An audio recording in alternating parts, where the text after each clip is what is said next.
पूर्णिमा के इस पावन दिवस में उपस्थित सभी आगंतुक और समाज के अगुवागणों को मैं पुनः एक बार इस मंच से मैं सरना स्थल राजपुर की ओर से धन्यवाद व्यक्त करता हूं और इस कार्यक्रम को बढ़ाने के लिए मैं आगे हमारे बीच उपस्थित श्री रजलाल भैया को मैं सादर आमंत्रित करता हूं। रजलाल भैया। धन्यवाद भैया। हमारे सरहुल पर्व के उपलक्ष्य में यहाँ उपस्थित सभी सम्मानीय अतिथियों का स्वागत के लिए हमारे सरना समिति फुटनपारा के महिलाएं हैं, उनके स्वागत के लिए स्वागत गान गाएंगे, स्वागत करेंगे।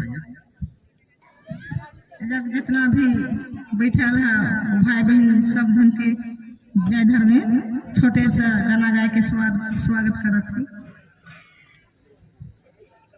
अथरिया में लोटा लोटा में पानी पानी में अमहरा थरिया में लोटा लोटा में पानी पानी में अमहरा हमारे दूर से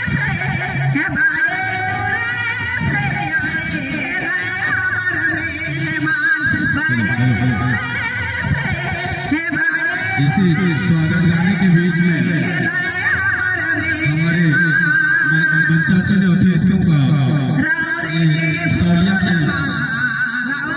उनका स्वागत करेंगे। रावरे के